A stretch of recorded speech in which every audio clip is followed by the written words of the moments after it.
Selamat datang! Pernah gak sih Anda merasa pusing dengan semua informasi yang simpang siur di media dan politik belakangan ini? Nah, di bahasan kita kali ini, kita akan bongkar tuntas cara kerja di balik semua kebingungan itu.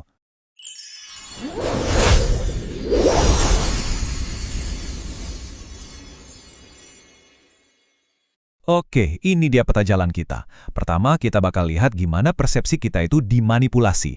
Terus kita akan kenalan sama istilah hiperrealitas politik dan kita intip buku panduan ilusi di baliknya. Setelah itu, kita akan ngobrolin soal harga dari ketidaktahuan. Dan yang paling penting, gimana caranya kita bisa jadi warga negara yang kompeten untuk melawan semua ini. Siap? Yuk, kita mulai. Oke, kita mulai dari sebuah perasaan yang kayaknya kita semua pernah alami ya, yaitu rasa bingung yang luar biasa di tengah banjir informasi zaman sekarang. Ini dia pertanyaan utamanya kan, kenapa ya rasanya susah banget membedakan mana yang benar?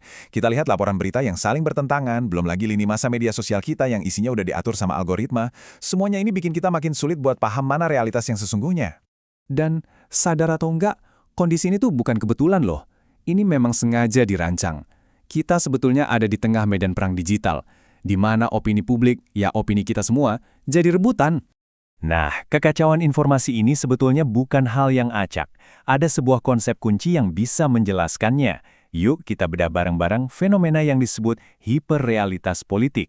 Menurut filsuf Romo Haryatmoko, hiperrealitas politik itu adalah sebuah kondisi di mana representasi dari kenyataan bisa berupa tanda, citra, atau cerita justru jadi terasa lebih nyata dan lebih berpengaruh daripada kenyataan itu sendiri. Intinya persis seperti ini, kita jadi bereaksi terhadap simbolnya, entah itu logo, slogan, atau sebuah gambar, bukan lagi pada substansi atau kenyataan yang ada di baliknya. Biar lebih kebayang, kita lihat aja contoh dari branding politik Donald Trump.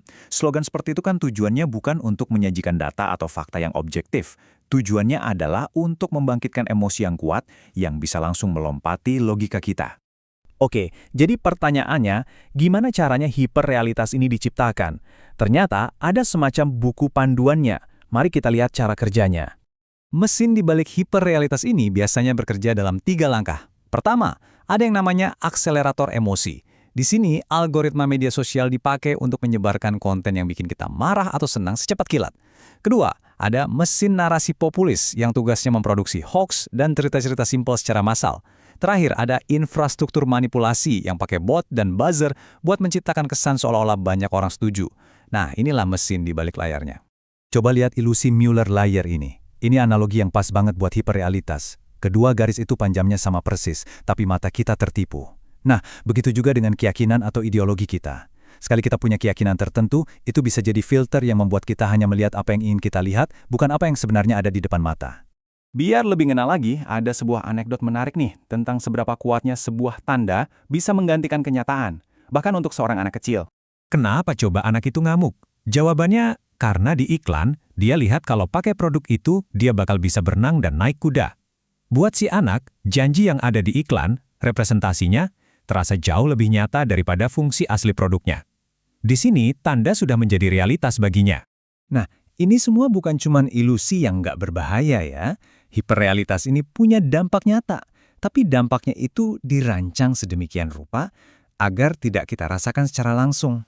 Coba deh kita pikirin ini, kenapa ya waktu ada berita korupsi triliunan rupiah, kok rasanya jarang banget ada protes besar-besaran? Pertanyaan ini penting untuk membawa kita ke analogi berikutnya. Ada sebuah kisah cerdik namanya Lotre Keledai dari Kenneth Lay yang bisa menjelaskan dengan sempurna mekanisme kerugian yang tak terlihat ini.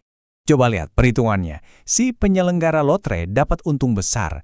Pemenangnya cuma dapat uangnya kembali. Sisanya yang 1.999 orang, mereka cuma rugi $1. Nah, karena kerugiannya terlalu kecil untuk dirasakan secara pribadi, ya nggak ada yang marah dan protes. Nah, kisah keledai tadi nyambung banget dengan sikap apatis publik terhadap isu seperti korupsi. Kerugiannya secara kolektif itu raksasa, tapi karena kerugian per individunya terasa jauh dan nggak signifikan, kita jadi nggak merasa sedang dirugikan sama sekali. Tapi kita nggak sepenuhnya tak berdaya kok. Untungnya, ada semacam perangkat yang bisa kita gunakan untuk menembus ilusi ini dan mendapatkan kembali kejernihan berpikir kita.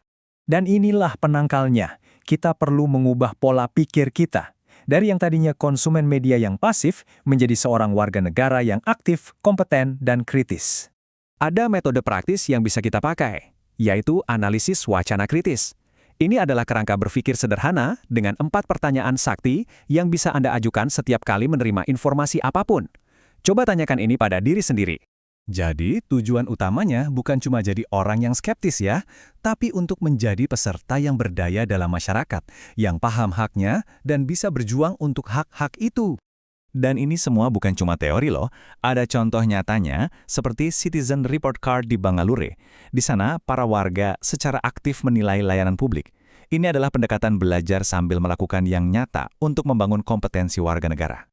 Jadi, setelah kita membongkar semua ini, pertanyaan terpentingnya sekarang kembali ke Anda. Sekarang setelah Anda tahu buku panduan di balik semua ini, kira-kira apa yang akan Anda pertanyakan selanjutnya?